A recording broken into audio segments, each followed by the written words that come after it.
Hello students, good morning. मैं आपकी Shweta ma'am. बच्चों, ये हमारे क्लास 7 की साइंस की बुक है और पिछले वीडियो में मैंने आपको कराया था क्वेश्चन नंबर 1, 2 और 3 व्हाट इज क्रिस्टलाइजेशन। हमने यहाँ तक कर लिया था। आज बच्चों हम लोग करेंगे क्वेश्चन। मैंने आपको क्या बताया था कि आपको शॉर्ट क्वेश्चन, लॉन्ग क्वेश्चन ऐसे नहीं डालना है, सिर्फ आपको हेडिंग डालनी है क्वेश्चन आंसर, और जो भी मैं क्वेश्चन करा रही हूँ बस उसमें लिखते जाना है। किसी का आंसर छोटा रहेगा, किसी का आंसर बड़ा रहेगा, लेकिन आपको सिर्फ क्वेश्चन आंसर डाल के करना है। इसको अलग अलग डिफ्रेंशिएट नहीं करना है कि ये हमारा शॉर्ट आंसर है और ये हमारा लॉन्ग आंसर है। तो यहाँ पर मैंने आपको बताया था कि हमारा ये वाला क्वेश्चन नंबर 1 रहेगा, ये क्वेश्चन 2 रहेगा और ये क्वेश्चन 3 रहेगा। अब बच्चों आगे हम करेंगे क्वेश्चन नंबर 4। ठीक है, 3 तक हो गया है। आप यहाँ पे लिखेंगे क्वेश्चन नंबर 4। क्वेश्चन नंबर 4 क्या है, यहाँ से आप लिख लीजिए, discuss the method by which rusting of iron can be prevented. पिछले इसमें मैंने आपको यहाँ पर क्वेश्चन नंबर 2 में कराया था डिफाइन रस्ट। रस्ट क्या होता है, जंग क्या होता है। अब बताया जा रहा है, अब क्वेश्चन पूछ रहा है कि जंग को प्रिवेंट करने के लिए, यानी कि जंग न लगे, इसके लिए हमको क्या करना है। ठीक है, तो ये आप क्वेश्चन यहाँ से लिख लीजिए, उसके बाद मैं आपको आंसर बताती हूँ।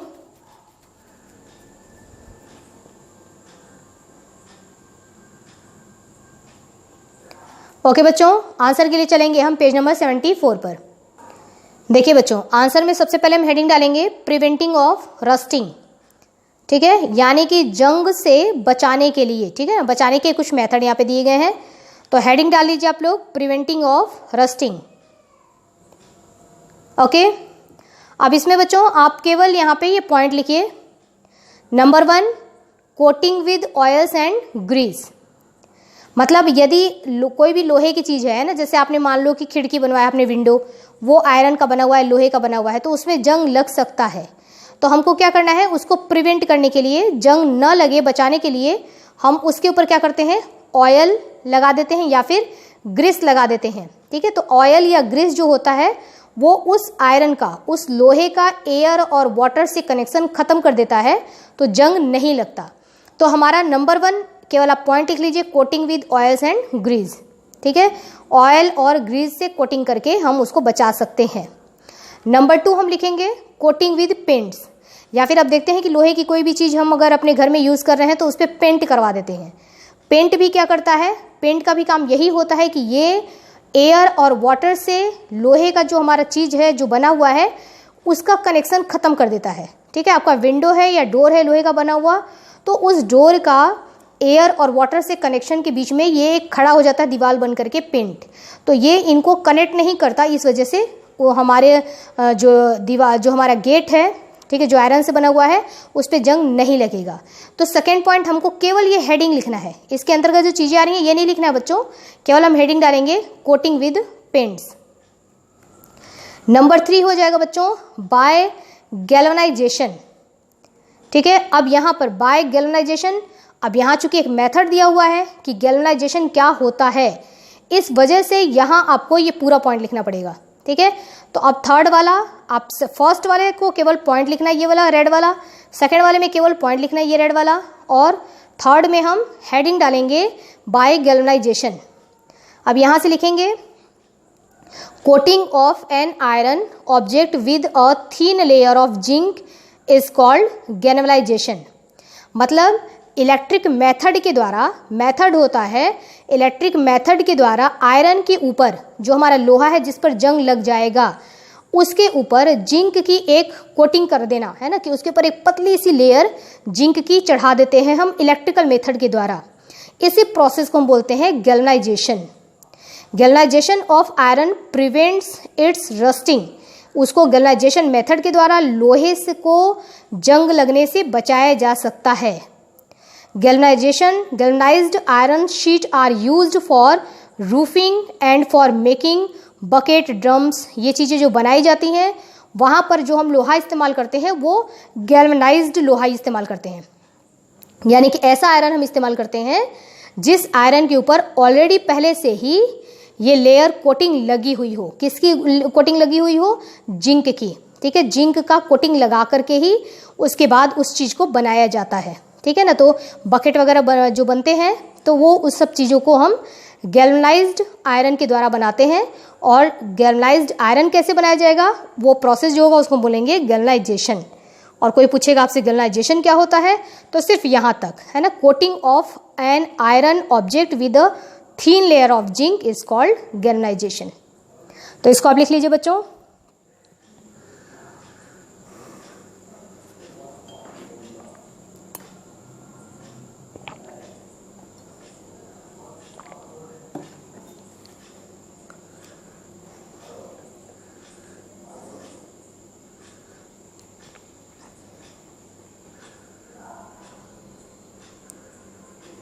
ओके, अब फोर्थ पॉइंट बच्चों लिखेंगे यहाँ। फोर्थ वाला हमारा हेडिंग है बच्चों, बाय इलेक्ट्रोप्लाटिंग कोरोजन रेसिडेंट मेटल्स। तो इलेक्ट्रोप्लाटिंग करेंगे, जैसे देखिए corrosion of metals can be prevented by. Corrosion का मतलब ये होता है मेटल्स के ऊपर जंग लगना, ठीक है। तो मतलब उसका क्षय है ना, मेटल का खत्म होना, खराब होना। जंग लगता है तो धीरे धीरे जो मेटल्स है वो कम होता जाता है, इसको हम बोलेंगे corrosion. Corrosion of metals can be prevented, इसको भी मतलब मेटल्स धीरे धीरे कम होता जाए, उसके क्षय के, उसके लॉस को रोकने के लिए हम electroplating by corrosion residence metal such as, हम क्या करते हैं, इलेक्ट्रोप्लाटिंग करते हैं। यानी कि वही जैसे आपने अभी गैल्वेनाइजेशन देखा ना, कि हमारा जो ऑब्जेक्ट है उस ऑब्जेक्ट के ऊपर हम पेंट करेंगे। लेकिन अब हम किस चीज़ का पेंट करेंगे, जो गैल्वेनाइजेशन था उसमें जिंक का पेंट किया जाता है, और जो हमारा ये वाला मेथड है इसमें हम क्या करते हैं, निकिल का, क्रोमियम का, ठीक है, इन सब चीज़ों का हम पेंट करते हैं ऑन देम, उसी पर। क्रोमियम और nickel coating prevent rusting of auto parts. अब क्रोमियम और निकिल का जो उस आयरन ऑब्जेक्ट के ऊपर जो पेंट किया गया है, ये क्या करेगा कि ये बचाता है रस्टिंग से, ठीक है, जंग लगने से बचाता है। अब ऐसी चीज़ें जैसे आपने देखा होगा कि ऑटो पार्ट्स हो गए, ठीक है, या फिर जो बाथरूम में शावर वगैरह, जो नल वगैरह इस्तेमाल होते हैं, तो वो तो डायरेक्टली हमेशा पानी में ही रहते हैं, तो भी उनके ऊपर जंग नहीं लगता है। क्यों? क्योंकि ऐसे लोहे के ऊपर निकिल या क्रोमियम का, निकिल, क्रोमियम और भी दूसरे मेटल्स होते हैं, उनका क्या किया जाता है, कोटिंग की जाती है इलेक्ट्रो मेथड के द्वारा, ठीक है। तो इस तरीके से भी हम इसको प्रिवेंट करते हैं, ठीक है ना, कोरोजन को प्रिवेंट करते हैं, रस्टिंग से उसको बचाते हैं। तो बच्चों फोर्थ वाला पॉइंट आप लिख लीजिए।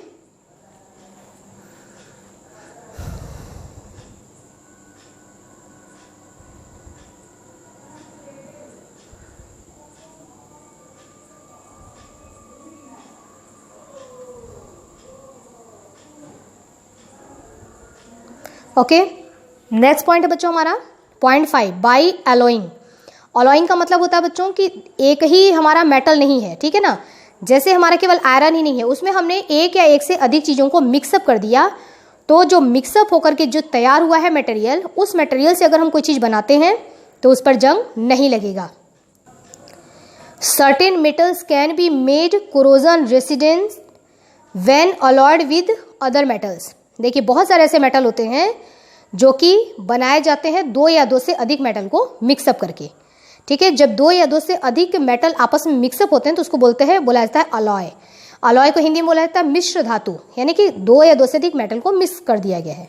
फॉर एग्जाम्पल, अगर स्टेनलेस स्टील है, ठीक है ना, स्टेनलेस स्टील के बर्तन वगैरह जो हम घर में इस्तेमाल करते हैं, विच इज कोरोजन रेसिडेंट, मतलब ये कोरोजन उसमें नहीं होगा, उसका क्षय नहीं होगा, उस पर रस्टिंग नहीं लगेगी। Is made by the alloying iron.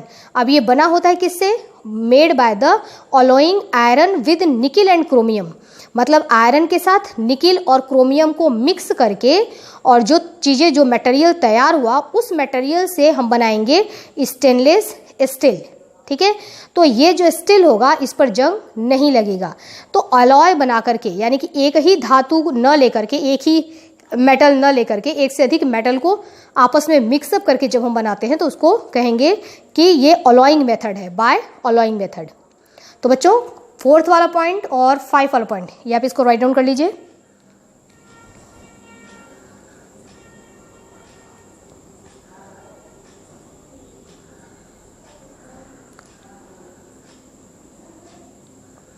Okay, अब बच्चों चलते हैं हम नेक्स्ट क्वेश्चन की तरफ। बच्चों हमारा नेक्स्ट क्वेश्चन है explain the different type of chemical reaction. ये हो जाएगा हमारा question number 5। Explain the different types of chemical reaction. इसके आंसर के लिए हम चलते हैं पेज नंबर 70। यहां से आप क्वेश्चन लिख लीजिए।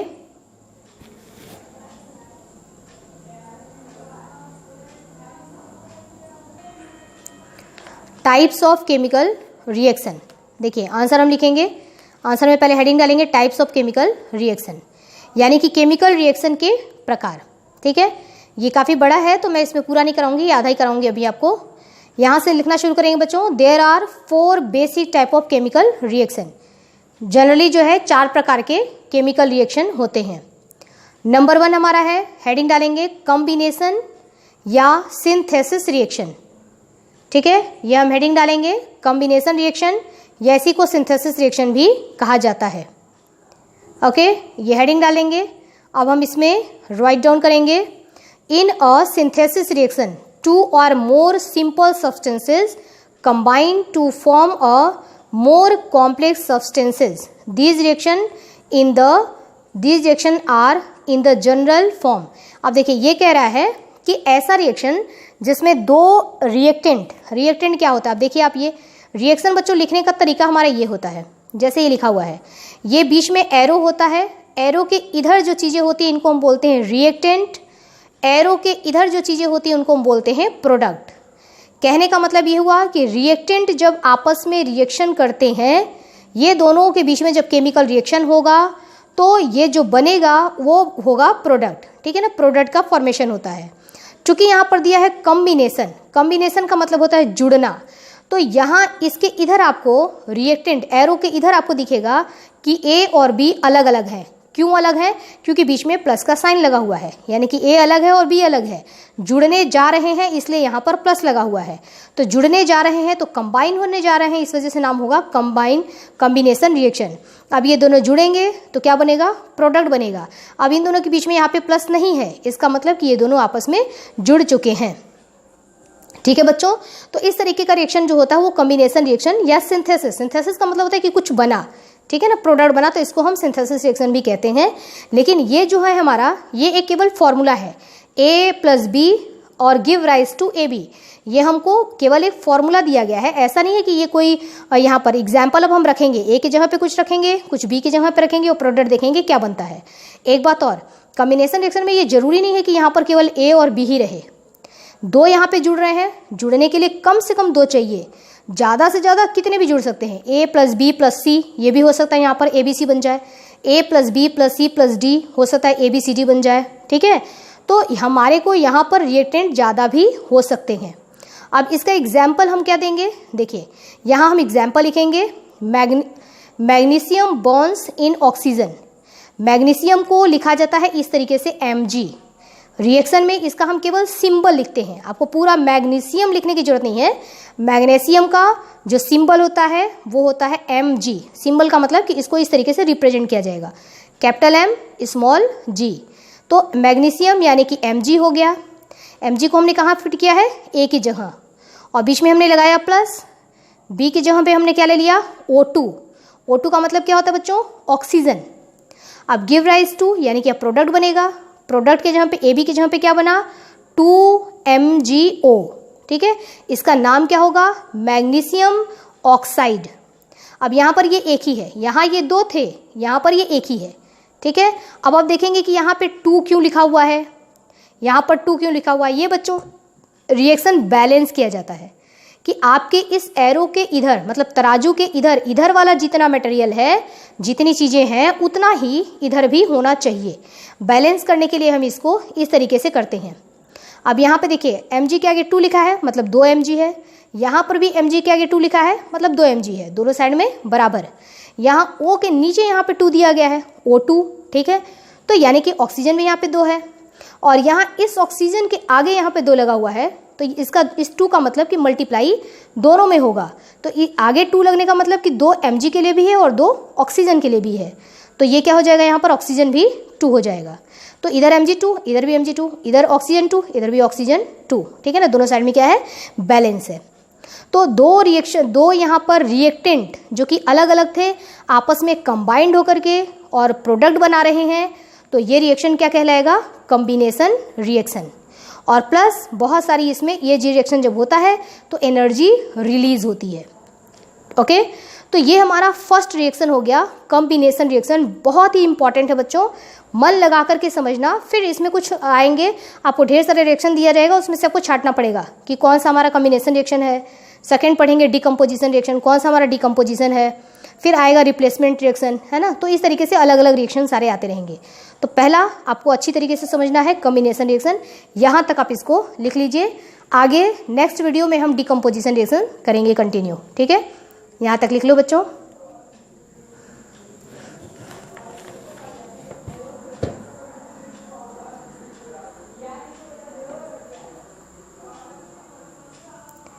ओके बच्चों, तो अभी के लिए इतना ही, स्टडी करते रहिए। Okay, have a nice day.